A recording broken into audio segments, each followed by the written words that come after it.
तुम्हें लगता है कि रिलेशनशिप अचानक से खत्म हो गया, लेकिन उस रिलेशनशिप के खत्म होने की शुरुआत 1 साल पहले, 6 महीने पहले ही शुरू हो चुकी होती है, जो तुम्हें पता नहीं होता है। और आज की वीडियो में यही एक्सप्लेन करने वाला हूँ, the silent killers of modern relationships. अगर तुम भी किसी रिलेशनशिप में हो या कभी थे, तो ये वीडियो जरूर देखना एंड तक, क्योंकि हो सकता है तुम इनमें से एक हो जो मैं पॉइंट्स बताने वाला हूँ, और क्या पता ये मैं तुम्हारी ही स्टोरी बता रहा हूँ। सबसे पहला किलर है लैक ऑफ कम्युनिकेशन। यह सबसे बड़ा साइलेंट किलर है, बात ना करना या लैक ऑफ कम्युनिकेशन। कैसे? सपोज दैट तुम अपने पार्टनर से बात कर रहे हो एंड तुम्हें एक बात है जो तुम्हें उसको बतानी चाहिए, लेकिन तुम एक चीज कह के छोड़ देते हो।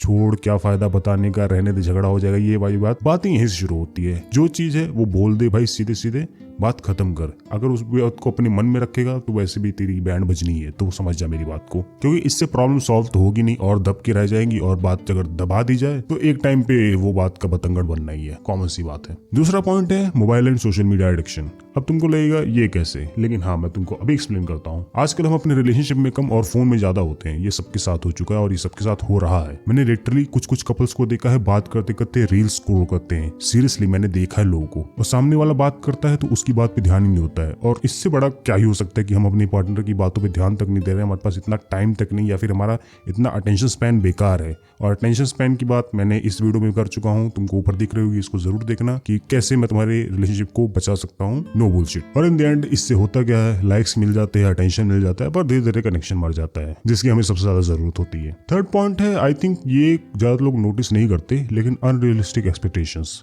अब तुम लोग कहोगे कैसे? ये दोनों साइड है, लेकिन एक फीमेल साइड ये ज्यादा चीज होती है। सबसे ज्यादा मूवीज, इंस्टाग्राम, कपल रील्स, ये सब देख के लगता है कि हमारी ऐसी ही एक्सपेक्टेशन हो जाए कि हाँ हमें ऐसा ही मिले, या फिर ये ऐसा क्यों नहीं बनना चाहता। इसके तुमने बहुत केसेस देखे होंगे और ऐसा होता है। उसमें एक वजह है कि मूवी होती है, रील्स होती है, वो एंटरटेनमेंट के लिए बना है। कुछ चीजें सीरियसली होती है, लेकिन ये सब चीजें बहुत ज्यादा एंटरटेनमेंट के लिए बना है। तो एंटरटेनमेंट को जब तुम सीरियस लेने लग जाते हो तो बात वहीं बिगड़ जाती है। रियल लाइफ परफेक्ट नहीं होती, यहाँ फ्लॉज होते हैं, बुरे दिन होते हैं, अच्छे दिन होते हैं। अब जब ज्यादा एक्सपेक्टेशन लगा लोगे तो अंडरस्टैंडिंग कम हो जाएगी, तो प्यार प्रेशर बन जाता है, फिर उसके बाद क्या आइए, खेल खत्म। नंबर 4 है ईगो। ईगो बहुत बड़ी चीज है एक रिलेशनशिप में, क्योंकि आजकल ईगो सब में है, चाहे वो फीमेल हो चाहे मेल हो। अब ईगो हर जगह जरूरी नहीं होता है। ईगो जरूरी भी है और नहीं भी जरूरी है। कहीं कहीं अगर तुम्हारा ईगो खत्म होने से कुछ चीजें बचती है, रिलेशनशिप बच जाता है, या फिर कुछ सही चीजें हो रही, तो ईगो को साइड में रख लो और काम करो। बोल दो, सॉरी बोल दो, जो कहना कह दो, लेकिन ईगो हर जगह जरूरी नहीं होता है। जरूरी होता है जहां वहां दिखाओ, लेकिन जहां जरूरी नहीं है वहां ईगो मत दिखाओ, खासकर रिलेशनशिप में।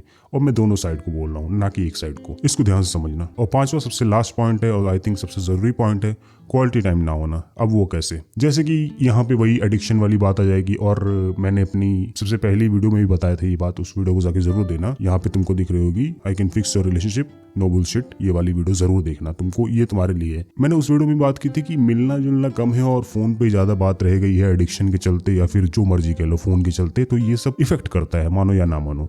लोग व्हाट्सएप पे चैट्स करते हैं, ना कि कॉल पे बात करना जरूरी समझते हैं, क्योंकि उनको शायद रील स्कोर करने में ज्यादा मजा आता है। तो ये बात याद रखना, जितना तुम मिल के काम अच्छा कर लोगे, उतना तुम चैट्स पे तो नहीं कर पाओगे। खासकर चैट्स तो सबसे आई थिंक गंदी चीज होती है। आई थिंक चैट्स तुमको रिलेशनशिप में तब यूज करना चाहिए जब बहुत ऐसा है कि कुछ हो रहा है, फोन नहीं लगा सकते, तभी चैट्स का यूज करो, वरना रिलेशनशिप में चैट सबसे बेकार चीज है मेरे हिसाब से। तो अगर इन सब पॉइंट्स को तुम ध्यान से देखो अपने रिलेशनशिप में, या फिर तुम कभी रह चुके हो या अभी भी हो, तो नोटिस करना ये सारे पॉइंट्स तुम पे लागू होते हैं। और ये अगर तुम लोग सही कर लो तो काफी चीजें नॉर्मल हो सकती है। एंड रिलेशनशिप एंड लव के साथ साथ एक और चीज जरूरी होती है, वो है मनी। और तुमको अगर पता है करना है कि मनी की वैल्यू कितनी होती है या मनी कितना इंपॉर्टेंट लाइफ में, तो मेरी ये वाली वीडियो जरूर देखना, तुमको पता चल जाएगा और वो क्यों जरूरी है। उसके साथ मिलते हैं अगली वीडियो में।